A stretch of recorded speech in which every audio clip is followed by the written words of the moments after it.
Sebelum video ini dimulai, pastikan kamu sudah mengklik tombol like, subscribe, lonceng, dan share ke teman-teman.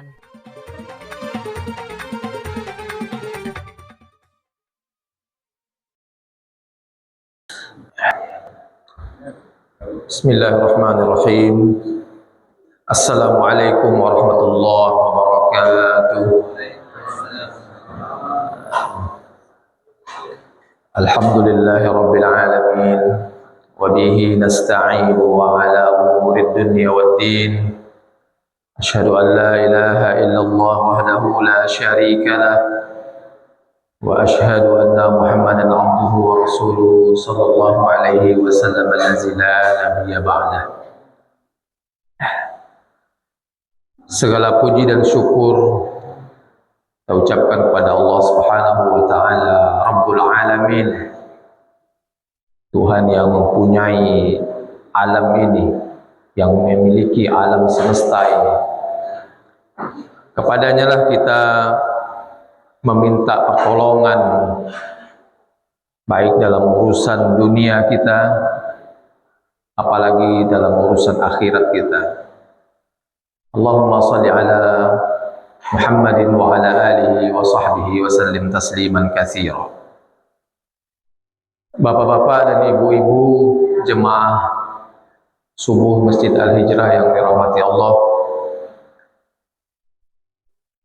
pengajian kita pada subuh ini kita lanjutkan dari tema yang pernah kita angkat dulu pada beberapa pertemuan yang lalu. Dahulu kita membahas tentang mindset kita terhadap dunia ini dalam kutipan doa-doa yang disampaikan oleh Rasulullah SAW. Dulu kita katakan bahwa Nabi pernah berdoa, Allahumma la taj'alid dunya akbar hammina wa la mablagha ilmina. Artinya jangan kita jadikan dunia ini orientasi tertinggi dalam kehidupan kita sehari-hari. Habis waktu kita 24 jam ini atau hanya untuk mengejar dunia saja. Maka Nabi berlindung kepada Allah untuk jangan seperti itu kalau bisa. Kemudian masih dalam urutan hadis itu juga, mindset yang kita bangun setelah itu adalah tentang musibah, tentang bagaimana mensikapi musibah dalam kehidupan kita ini. Dalam doa itu Nabi mengatakan, Allahumma la taj'al musibatana fi dinina. Ya Allah, jangan Engkau jadikan musibah kami itu terjadi pada agama kami. Ya Allah, jangan Engkau jadikan atau jangan Engkau timpakan musibah kami ini pada agama kami ini, ya Allah. Begitulah kira-kira doa Nabi Muhammad SAW. Bapak dan Ibu yang dirahmati Allah, ini kan doa Nabi, permintaan Nabi kepada Allah. Berarti bisa kita pahami di situ, Bapak Ibu. Sebanyak apapun musibah yang telah menimpa diri Nabi Muhammad SAW, mulai dari beliau kecil sampai pada fase-fase dakwah, fase-fase dakwah di Mekah atau di Madinah. Sejak kecil beliau itu sudah ditinggal oleh ayahnya, ditinggal oleh ibunya. Sedang lama-lama abah main ditinggal oleh ibunya, lalu ditinggal oleh kakeknya. Kemudian pada fase dakwah, ketika menyampaikan risalah agama ini, dia ditindas, diintimidasi, dicaci maki dan diejek-ejek seterusnya, sampai pada titik meninggallah paman beliau dan istri beliau. Kemudian beliau juga dilempari. Kita masih ingat itu ketika di Taif, hijrah berdakwah di Taif. Banyak musibah yang menimpa diri beliau itu. Juga bersama-sama para sahabat beliau juga ketika di Madinah itu. Turun perintah perang untuk memerangi orang-orang kafir. Ini musibah. sedang enak-enak hidup harus angkat senjata, sedang musim-musim panen misalnya, diwajibkan untuk angkat senjata memerangi orang kafir, musibah. Tapi tidak pernah satupun Nabi Muhammad SAW berdoa kepada Allah untuk terhindar dari musibah-musibah itu. Tidak ada masalah bagi Nabi. Itu semuanya bukan masalah, bukan sebuah musibah yang harus disedihkan, yang harus kita stres, yang harus kita frustasi menghadapinya. Tapi Nabi hanya berdoa kepada Allah agar sebanyak itu musibah, maka ya Allah jangan engkau jadikan musibah itu terjadi pada agama kami ini. Artinya adalah ketika sesuatu itu menimpa agama ini, bagaimana musibah yang terjadi dalam agama ini Bapak Ibu? Maka dijelaskan dari hadis itu, ketika kita tidak mengerti dengan agama ini, itu adalah musibah sebenarnya. Itulah sebenarnya musibah terbesar dalam kehidupan kita ini Bapak Ibu. Tidak mengerti sembahyang, itu musibah itu.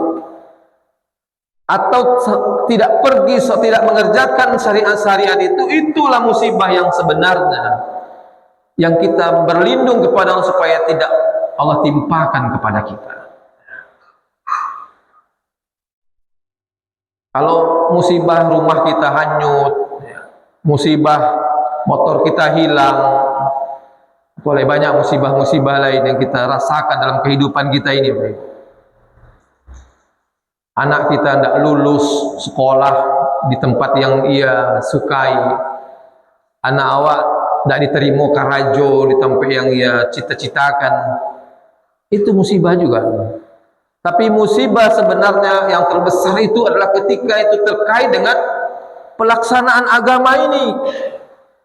Tidak sembahyang subuh anak pagi kok Bapak Ibu, itu musibah pada hakikatnya. Atau kita pun tidak sholat pada pagi hari ini, itulah sebenarnya musibah. Ketika itulah kita mengatakan inna lillahi wa inna ilaihi raji'un. Gitu. Ondehna, gitu. Nak sembahyang pagi kalau inna lillahi wa inna ilaihi raji'un. Itu musibah, maka kita ucapkan, maka sering ada orang mengucapkan seperti itu. Nah, kabarale anak alai menikah alai dites jokua tak pandai mengaji. Maka apa yang kita ucapkan? Itu yang ucapkan.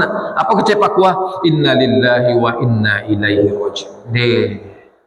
Lakababini yang kabalaki kaulai hindaknya mengarati jua agama, hindaknya pandai membaca Al-Quran. Maka Bapak Ibu, itulah pada hakikatnya musibah itu juga terkait dengan kita ketika kita kaitkan dengan pembinaan anak-anak kita ini ya Bu. Dalam Al-Quran Allah perintahkan kepada kita untuk menjaga diri dan menjaga keluarga kita dari api neraka. Ya ayyuhallazina amanu qu anfusakum wa ahlikum nara. Kita pelihara diri kita dari api neraka.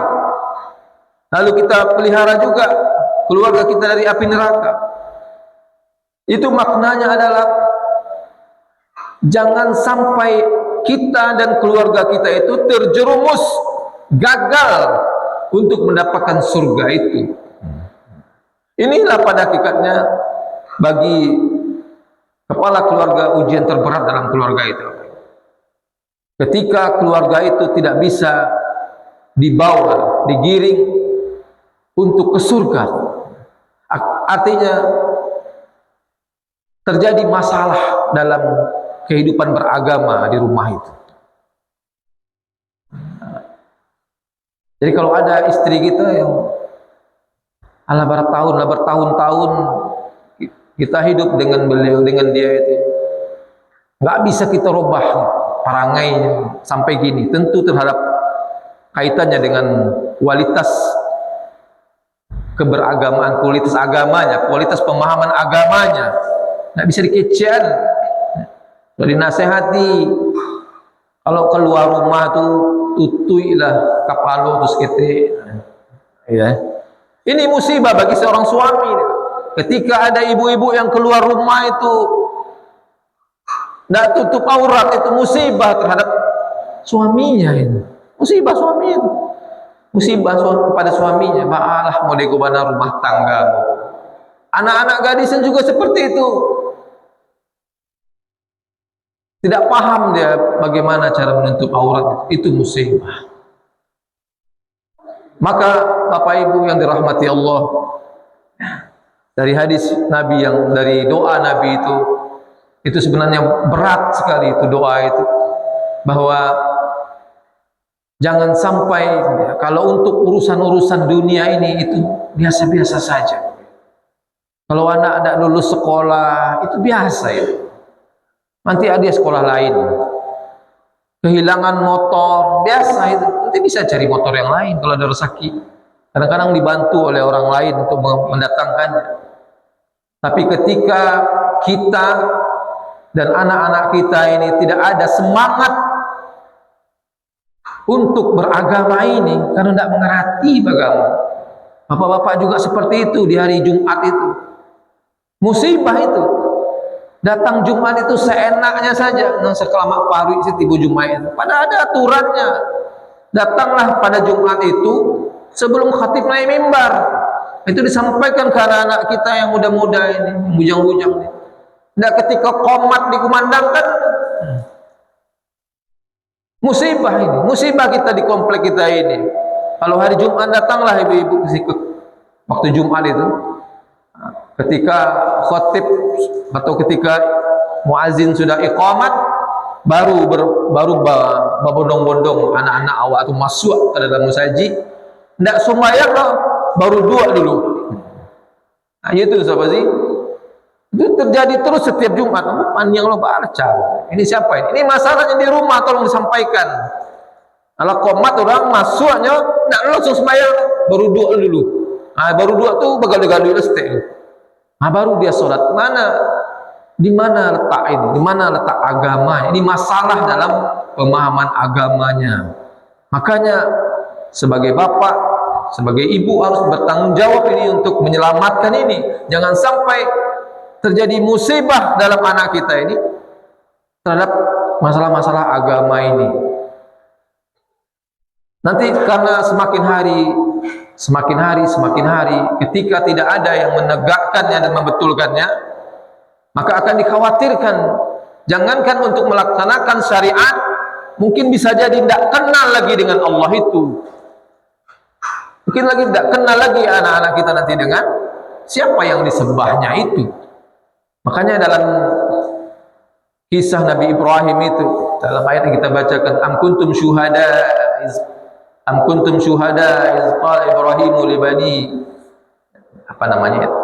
Ketika am kuntum syuhada iz hadara Yaqub al-maut iz qala li banihi ma ta'buduna min ba'di.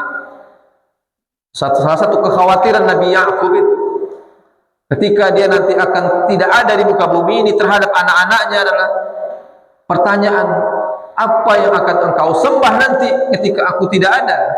Ini menunjukkan ada kekhawatiran Nabi Yaqub itu terhadap masalah agama anak-anak ini. Jangan sampai anak-anaknya itu ketika ditinggal oleh dia itu tidak kenal lagi dengan Tuhannya itu, Rabbulnya, dengan Rabbnya itu. Nah, maka begitu pula hendaknya kita, Bapak Ibu kaum muslimin yang dirahmati Allah,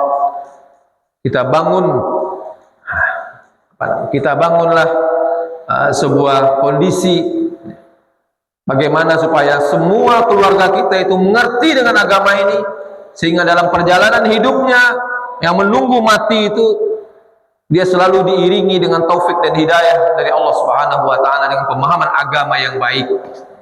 Dengan pemahaman agama yang baik. Jangan sampai juga kita seperti yang dikatakan oleh Rasulullah, innar rajula la yusalli sittina sana wa la yuqbalu minhu wa la yuqbalu lahu shalah. Kata Nabi, ada orang yang sudah salat 60 tahun lamanya. Sudah salat 60 tahun.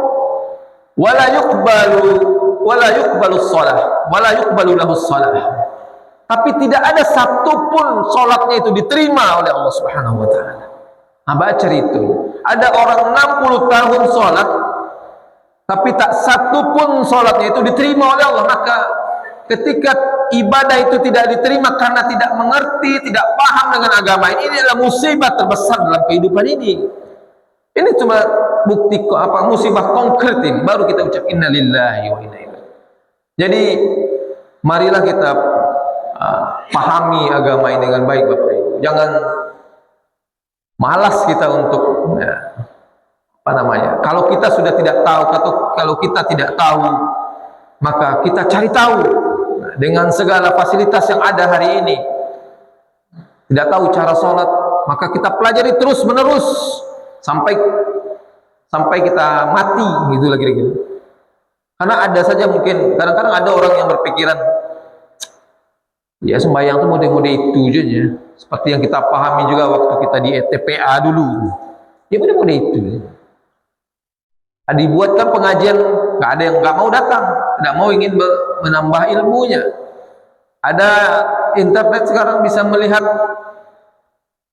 ceramah-ceramah agama, yang dicari lain pula sinetron, TikTok, joget-joget dan seterusnya. Mari kita manfaatkan dalam rangka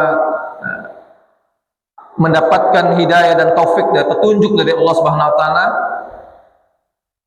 tentang cara kita tentang pemahaman kita terhadap agama ini, dan juga berdampak pada pelaksanaan kita dengan agama ini, sehingga tidak Allah jadikan musibah dalam rumah tangga kita, atau dalam diri kita, dalam diri anak kita, dalam diri pasangan-pasangan hidup kita, masalah-masalah terhadap agama ini. Apa-apa juga banyak seperti itu, banyak masalah. Biarlah bangun tidur pagi, mantan anak pai ke sembahyang. Namu apa-apa tuh mantan anak ke sembahyang, jonda. Kayak soro pendek. Tapi mantan anak saya hanya pulang. Ini musibah ini. Ini musibah, inna lillahi wa inna ilaihi raji'un. Mantan anak yang mengaji jauh-jauh. Tapi pada waktu Isya itu, tapi pulang oleh sholat di rumah. Ini musibah. Maka mudah-mudahan kita semua pada Ibu, semakin hari semakin betul-betul kita mendapatkan hidayah Allah ini, taufik dan hidayah Allah ini, supaya lurus pemahaman kita terhadap agama ini. Agama ini bukan formalitas saja, Bapak Ibu. Kadang-kadang kan awal kalau cari anak-anak yang rajin-rajin sembahyang mengaji, mengalah kejadian aja besok. Angka mengaji siang kejadian besok tu pailang les lah. Pailang les situ agama kau dah membahagiakan nanti itu. Seolah-olah seperti itu. Jadi ada formalitas. Nanti Ramadan rame-rame pakai baju, pakai peci, pakai baju yang segeh segala macam. Seolah-olah selesai. Enggak bisa, enggak selesai sampai di situ. Harus memang diberikan itu, ditanamkan pemahaman itu. Enggak sampai aja baju dengan pakaian dan tampilan saja. Sopan, cium salam ke guru-guru dan seterusnya, bukan, tidak sampai di situ saja, tapi memang terpatri dalam diri mereka itu, anak-anak kita itu, bagaimana kesadarannya terhadap agama ini, sehingga selamat hidupnya di dunia dan apalagi di akhirat. Mungkin itu saja mungkin Bapak Ibu yang dapat sampaikan sebagai renungan kita, sehingga nanti mindset kita setelah ini berubahlah hendaknya, bahwa yang hanya bisa membuat kita sedih berkelanjutan itu, yang membuat kita terpuruk dalam kehidupan ini ketika masalah itu atau musibah itu terjadi pada agama kita ini. Tapi kalau hanya urusan-urusan dunia ini, anak dulu sekolah, anak lu dapat kerajo, anak lu dapat jodoh, dan seterusnya, maka tidak perlu kita terlalu futur, stres dan seterusnya. Tapi kalau agama baru kita harus stres dan mengadu kepada Allah, memintalah pertolongan kepada Allah itu. Maka di awal tadi terkenalkan wabihi nasta'in ala umurid dunya waddin. Kepada Allah lah kita senantiasa meminta bantu untuk urusan dunia kita ini, dan juga untuk urusan agama dan akhirat kita. Demikianlah, mudah-mudahan bermanfaat untuk kita semua. Fa'tabiru ya ulil absar la'allakum turhamun. Wassalamualaikum warahmatullahi wabarakatuh.